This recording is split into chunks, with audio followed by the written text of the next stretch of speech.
Good morning, everyone, and welcome to our second New European Bauhaus session. We are just giving it a few seconds so we can let everyone come in and enter the session, and we'll begin shortly.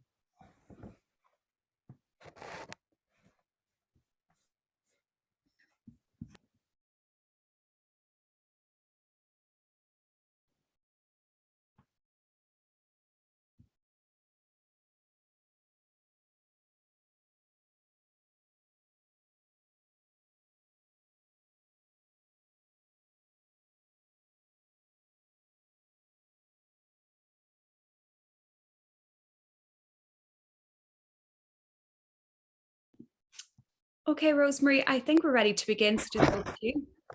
You're very kind. Thank you, Shauna. Good morning, everyone, and welcome to our second New European Bauhaus Information webinar. My name is Rosemary Steen, and I'm the CEO of the Design and Crafts Council Ireland. I'd like to welcome and introduce our partners, Natalie Wadick, the Director of the Irish Architecture Foundation, and Charlotte Barker, CEO of the Institute of Designers in Ireland. So good morning, ladies. And DCCI is delighted to be partnering with you both on this event this morning. This new European Bauhaus is a landmark cultural movement, a movement that would help to deliver European carbon neutrality and also renovate 35 million buildings across the European Union by 2030.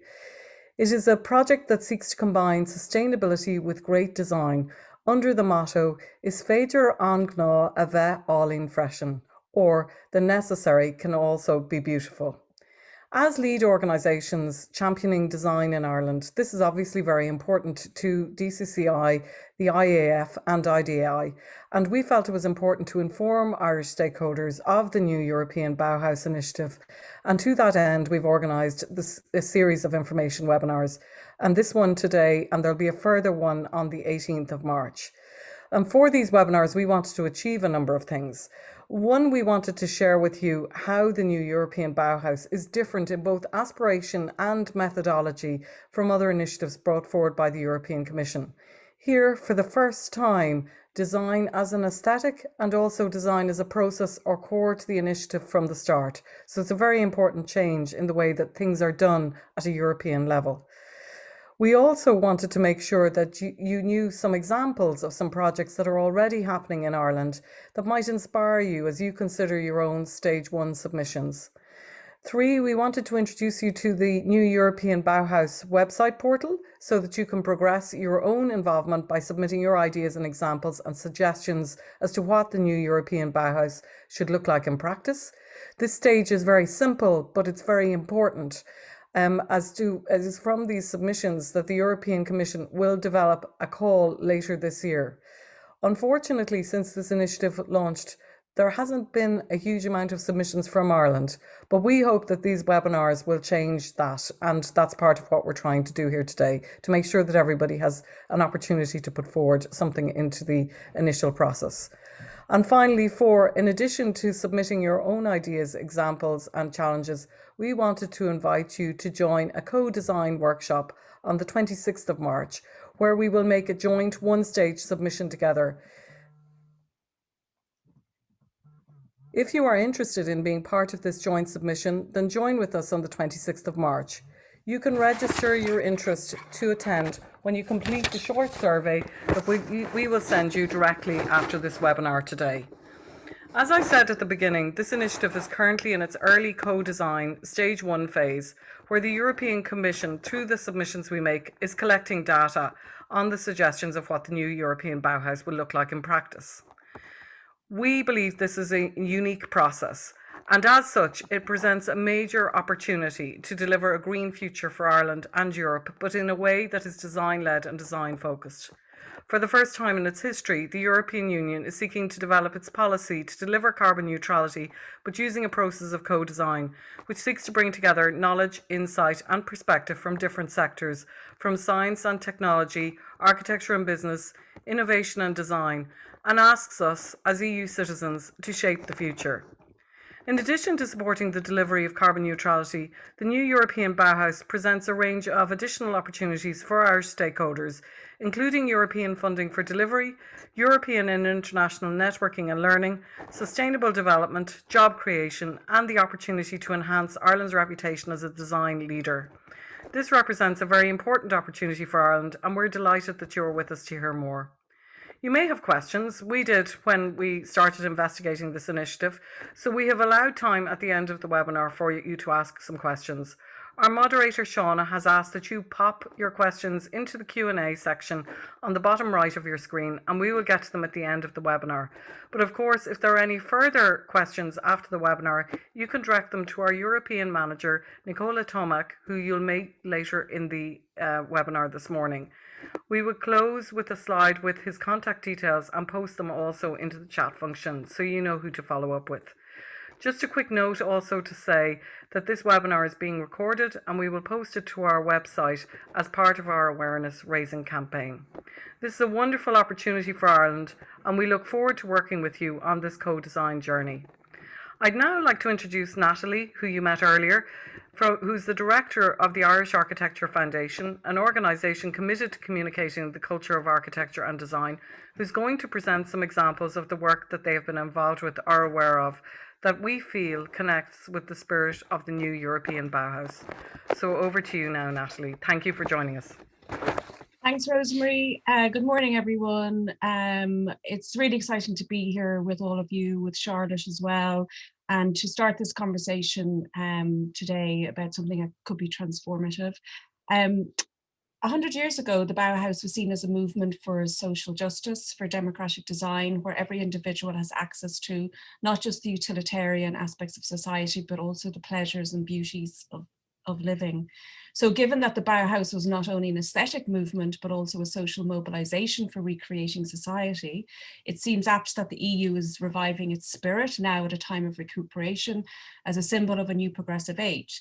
So at the IF, we always think of architecture as a kind of social craft, creating the physical and social frameworks and spaces necessary for bringing people together. So as Rosemary said, I'm just going to show you some examples by us and crucially by others that hopefully will inspire you to make a submission to the new European Bauhaus. First up, this is a recent IF project I want to share with you. It's the Ballyfermot BMX skate park. Ballyfermot Youth Services wanted a BMX skate park and their vision was that it would be the best it can be for them and for their local community. And we entered the conversation. We asked them, could we help them realise our vision and to give them more by design playing a central role in the process. New slide. So we got a philanthropist on board to fund the community facilitation, which comprised of a series of workshops facilitated by artists, by landscape designers, by botanists, by play experts, architects and historians.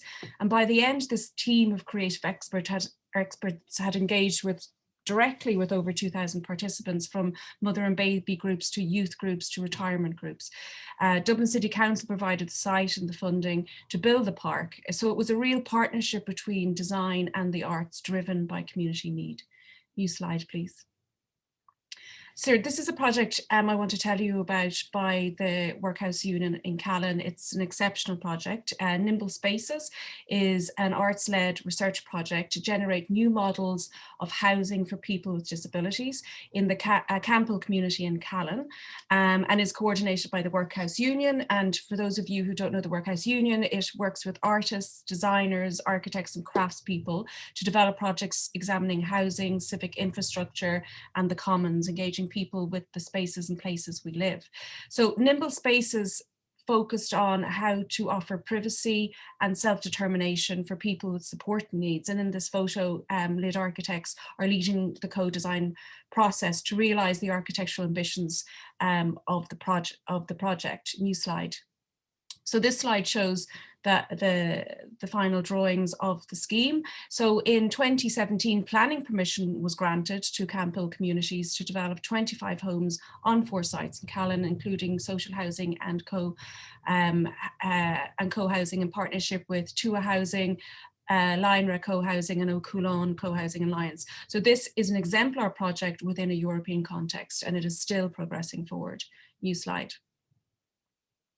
Another Workhouse Union project, which is excellent. The Bridge Street project was a collective of reimagining Bridge Street Upper, a public space with a civic future, alongside site-specific theatre led by Asylum Productions in collaboration with the Abbey Theatre. Workhouse Union developed the courtyard screen at Fennelly Shop with London-based architect Studio Weave. And the purpose of these creative tactical actions was to engage with the built environment of Callan, its stories, people and places. So why do this?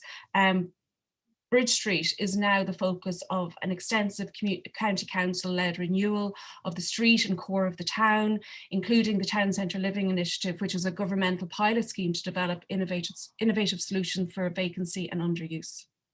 New slide. Thanks. And finally, I just want to show Jeffrey's house. This is a collaboration between artist Emily Mannion, artist, and Thomas O'Brien, architect, a carpenter and a local craft thatcher. It was commissioned as an art and architecture project by Donegal County Council in partnership with the Irish Architecture Foundation, Cuilcha and Ergal Arts Festival. It's a permanent structure in Ords Forest in Donegal.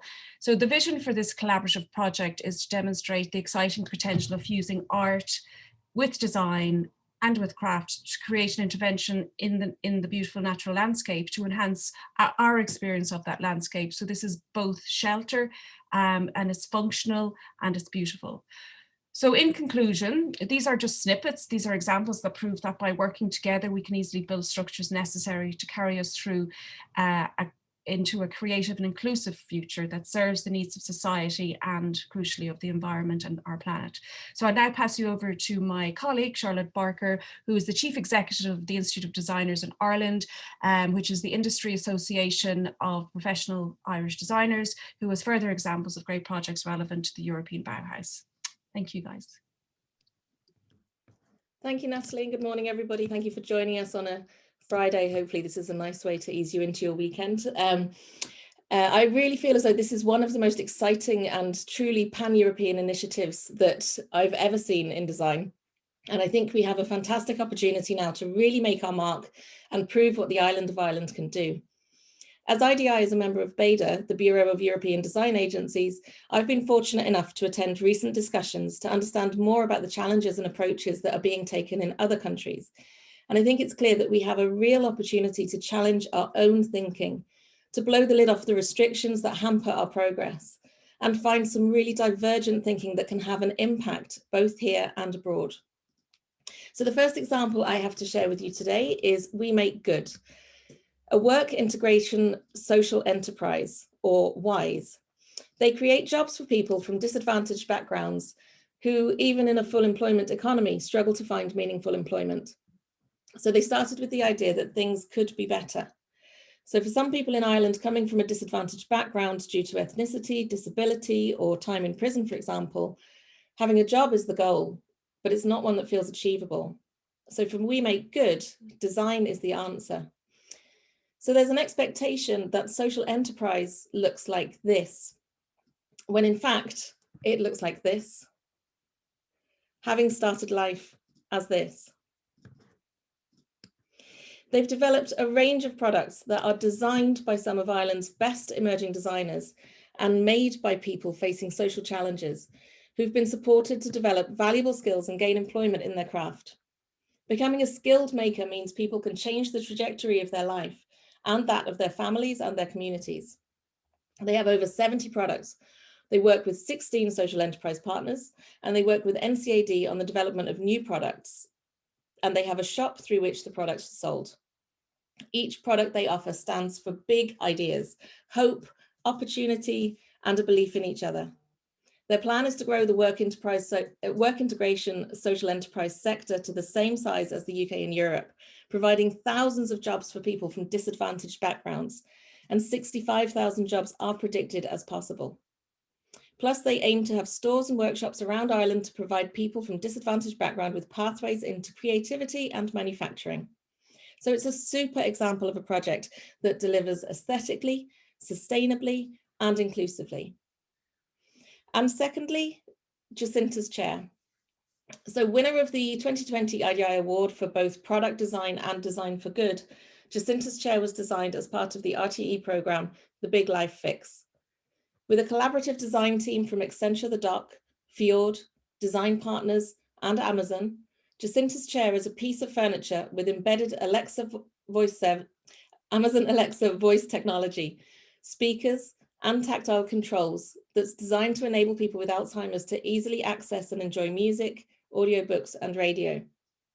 Through extensive research with Jacinta and her medical team, Accenture started with an understanding of how Alzheimer's defines and affects how Jacinta lives her life. One of the biggest challenges in designing a fix for Jacinta was not knowing the trajectory her Alzheimer's would take. After exploring initial concepts through design sprints at the Dock, the team focused on the concept of a smart chair, as it ticked the most boxes for Jacinta's needs. A challenge, however, was designing a solution for a person who could not use a typical visual or voice interface. So Amazon Alexa voice technology, in combination with custom tactile controls, addressed this. The initial concept was further refined by the design partners, who also built the final product. Form, ergonomics, materials, and fabrics were all tailor-made. The interface is simple. 3 buttons on the armrest allow her to listen to the radio, music, or books. Each button uses a different tactile reference so she can link the texture to a particular activity. In this way, activity selection can depend on muscle memory rather than her failing cognitive skills. So products such as this enable a better quality of life and are a true example of inclusion as well as aesthetic success. So with just these examples Natalie and I have shared today, we hope you're inspired to challenge your own thinking as to what aesthetic, sustainable, and inclusive design can look like, and how we might begin to develop ideas to contribute to the new European Bauhaus. So what do you need to do next? I will hand over to Dr. Nicola Tomic, European Programme Project Manager for the Design and Crafts Council of Ireland, who will talk you through the process. Hi, everyone. So we've heard some of the examples. We've heard very, very briefly on what the new European Bauhaus is and aims to do, but what exactly does it look like right now? So we've heard that the new European Bauhaus is in its design phase. And in the timeline, you'll see that the design phase has started last year and has run this year, and it will run until the summer, when the calls, as our CEO Rosemary said, will be formulated, which then moves into the delivery phase. So at the moment, we're in the design phase.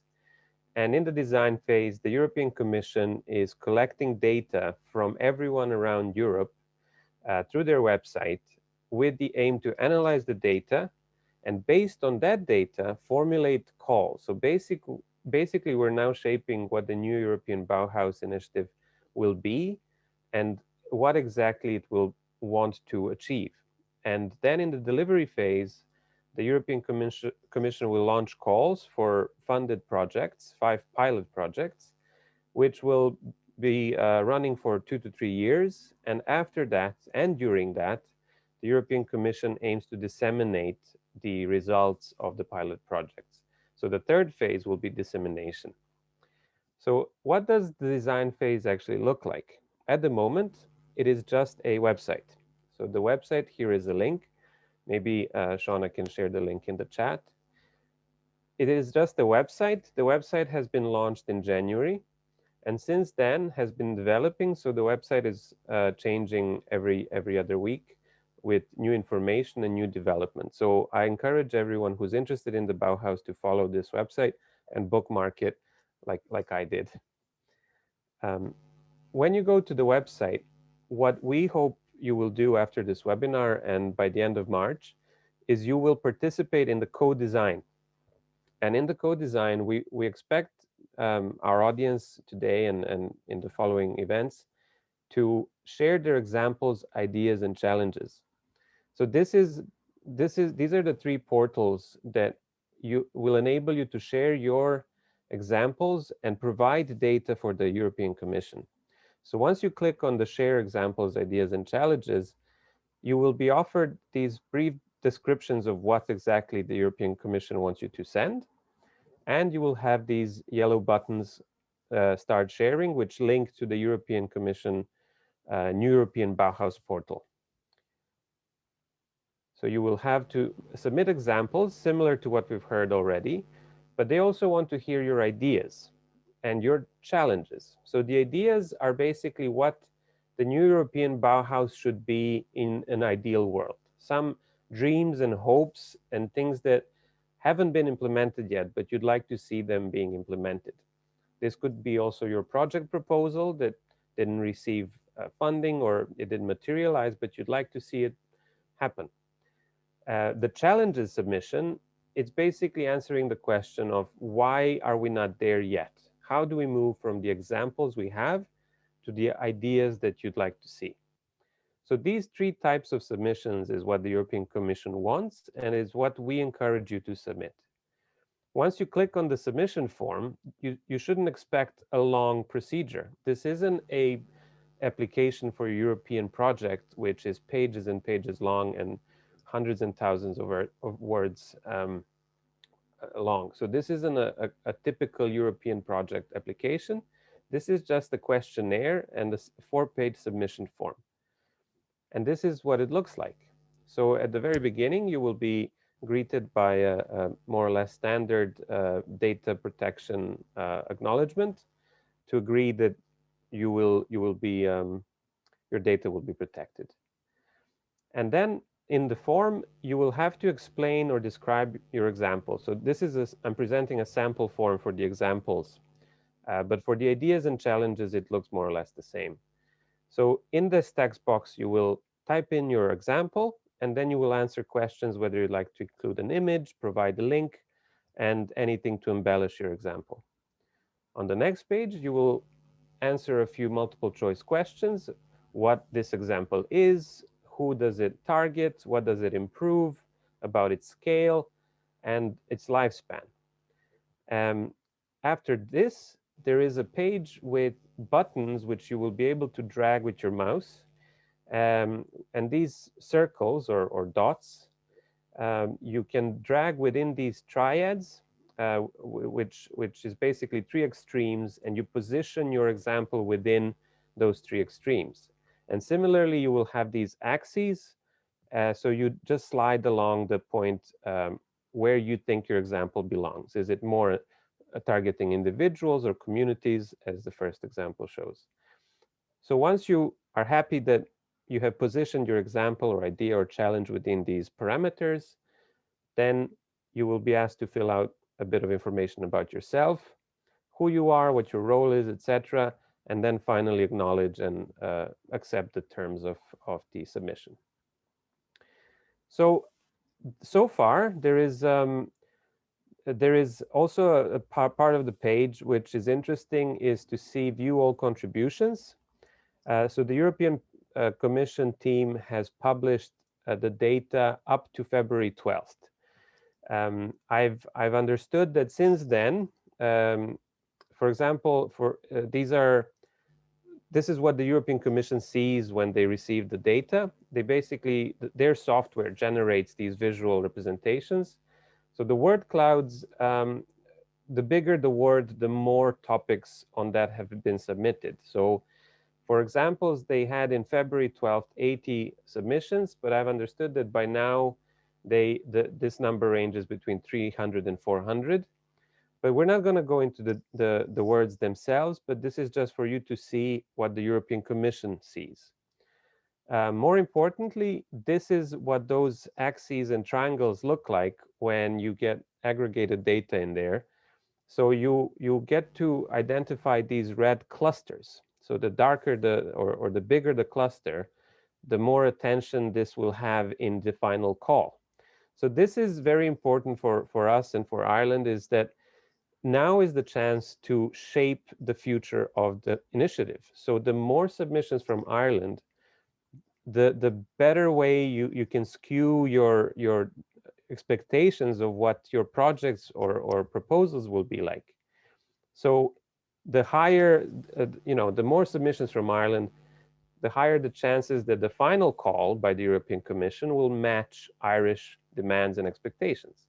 So this is why you need to get active at this stage. Talking about being active, this is something I'd like you to pay attention for a bit. So by February 12th, they also released the statistics of the submissions per country. And if you see here, for examples, Ireland only submitted 2 by February 12th. I'm sure the number is higher now, but we want to make sure that this number is much higher now. So 2 examples, 4 ideas, and 1 challenge. And of course, there's bigger countries that have submitted more, like Germany, Spain, and Italy. But there's also countries that are more or less equal in size, like Belgium or the Netherlands, that have also submitted significantly more. So they are ahead. So Ireland needs to catch up. And for you to follow up on this, there's certain things we'd like you to do, and Terry will tell you exactly what those are. Good morning, everyone. So quite simply, we're asking for 3 calls of action. So we've run 2 information webinars already, and our 3rd information webinar is on the 18th of March. So again, please do share it in your network, share it with your colleagues, similar information, but we'll share different examples to inspire you. So the 18th of March, and we'll put the details of that in our chat function. The second thing we'd like you to do is go to the website and make your own submission. Make it as an individual, make it as an organization, and make it with your stakeholder group. And as Nicola pointed out, start my video. As Nicola pointed out earlier, the submission process is very short. It's a simple 4-page document, and it's that data from that submission that will inform the EU call later in the summer. So please do go and make your submission.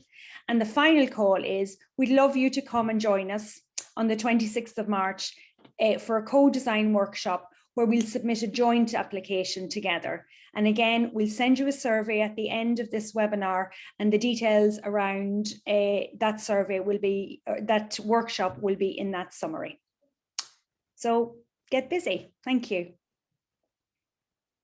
So now we're going to have some questions and answers. So as we mentioned at the top of the webinar, if you pop your questions and answers into the question and answer function, we'll take them from there. And if you can't stay, enjoy the rest of your day. Thanks, Terry. I think you've just answered this, but just I suppose to repeat, someone's just asking if there's only a way for a person to view the recording. Is it possible for them to access a survey towards attending the code design workshop? Yes, so this is being recorded, and the video will hopefully be posted early next week. And in terms of the workshop on the 26th of March, we will send out a survey today after the event. And in that survey, you can express your interest. We have so far, just from the first webinar, received quite a lot of interest. So do express your interest, and in the feedback, the survey will have a feedback text box. So there you can also maybe say, what would you like to get from the workshop and so on, because we might end up having to shortlist because the interest for the workshop is so great. Great, Nicola. And I suppose if anyone is only just watching the recording, you know, on our website next week, and they don't have access to the survey that goes out after this, so they haven't registered, is there anywhere that will be posted? The survey? Yes, for getting access to the co-design workshop, I suppose is what they're looking for. So as I said, the numbers are quite high at the moment. So I don't think we will set up a separate registration for that. The idea was to get a sense of participants who'd like to join the workshop. But if there is really that much interest, we will consider a registration and for potentially another event. But for the 26th of March, I think we just won't have the space for additional registrations. Thanks, Nicola. Another question we have is that someone's just saying it's a fantastic opportunity for Ireland and the design sector as well. In terms of the delivery stage, it says in the EU website that it's from September 2021 on, with delivery from January 2023. They're wondering, are they open to longer term stage projects with a sustainable legacy agenda? Well, this is a question that has been asked to the team in the Commission. At the moment, the way the funding works, the multi-annual financial framework runs till 2027, but the pilot projects will be a 2 to 3 year duration, just for the sake of being able to say, this is what the European Bauhaus can achieve in a short time.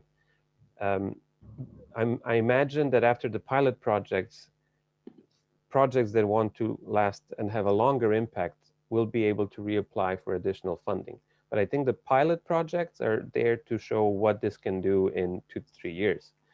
The issue with the projects at the moment, because the calls haven't been formulated, it's hard to say what the final call will look like. There might be, and this is again, based on the submissions, we're in the co-design phase. Based on these submissions, the European Commission team might decide maybe 2 to 3 years is not enough. All of our submissions say that this pilot needs to last 10 years. It really depends on the data they receive. This process is very different from usual decisions being made by the European Commission, where they have an idea, they invite some experts, and then they write something, and then they can circulate it to some kind of public consultation. This is very much bottom-up driven. So if all the submissions, all the 300-400 submissions so far say the pilots need to last more than 3 years, the Commission will make a call for pilots that last more than 3 years. But at the moment, there is just their expectation. And the expectation is that the pilots will be 2 to 3 years. Thanks, Nicola. I can't see any more questions at the moment. Again, anyone, if you've any, please just put them into Q&A. Oh, sorry, we've just gotten one. Is it the ambition to have one joint co-design application from the workshop on March 26th or multiple ones? So as Terry said, besides the workshop, we expect as many submissions as possible. So we as DCCI will submit something, but I might personally submit something just on my behalf. So you can submit as a person, as an organization. The option in the questionnaire doesn't allow for networks. So our idea was, after the workshop, the network that will be created in the workshop will submit the same co-designed proposal. The European Commission does not mind repetition.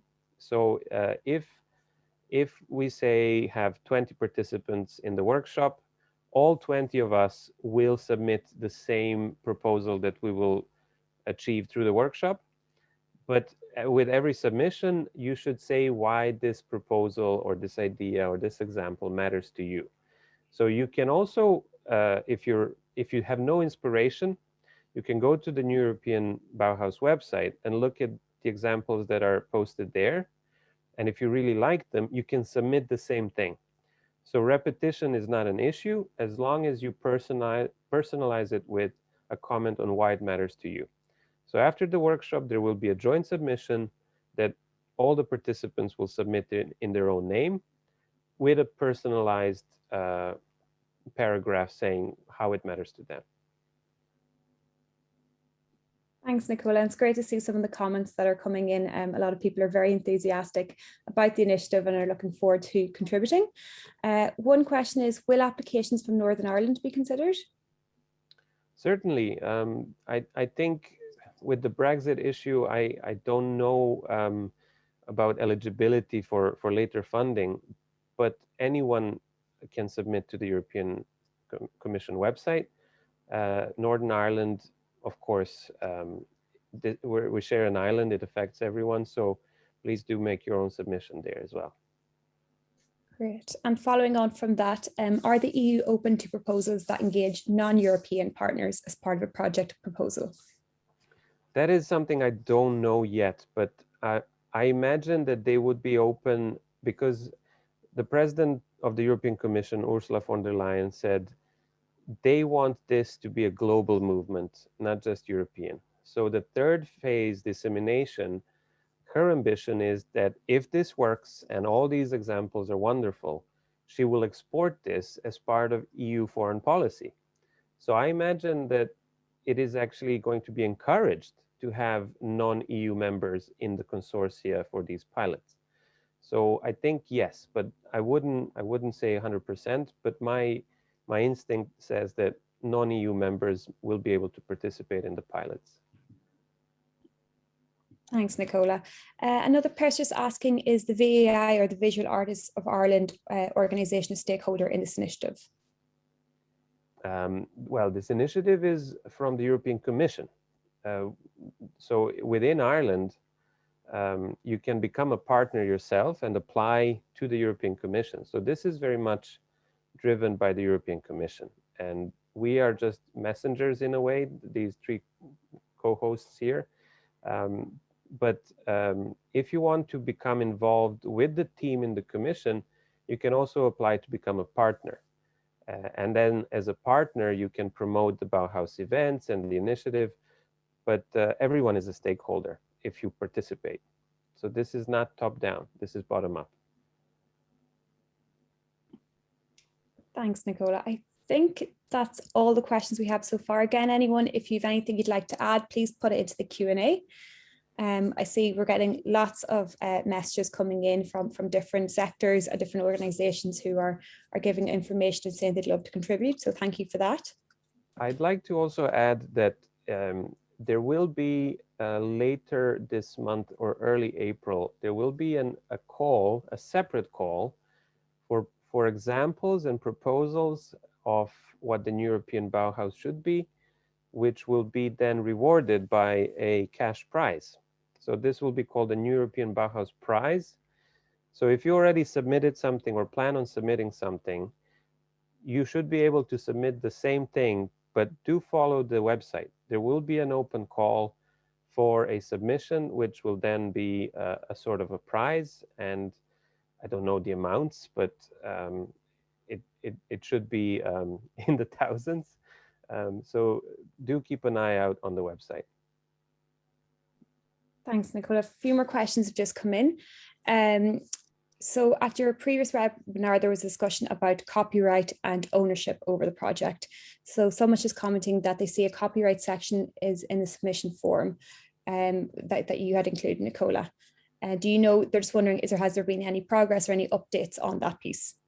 I haven't checked I haven't read the fine print, but if it's such an important thing, I think we can have this as an FAQ section on our website, and I will check into that and maybe even contact the Commission team and ask what exactly is the issue on copyright and who keeps it. My initial response is that the data will be protected and the copyright will be preserved by the owner, so the European Commission will not take anything over. On the contrary, they will make sure that it's protected by anyone who, for example, reads the website.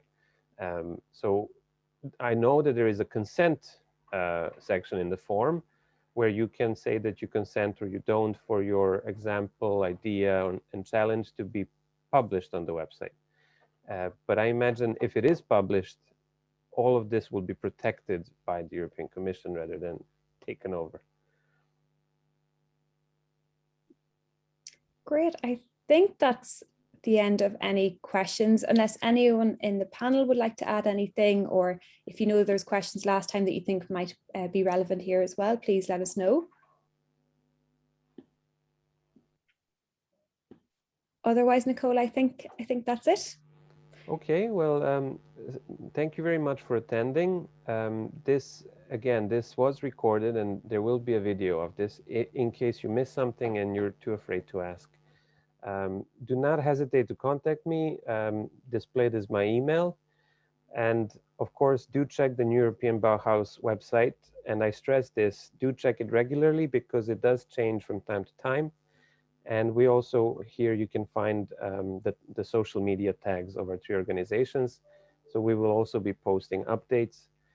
So do follow all these three links. And thank you for attention.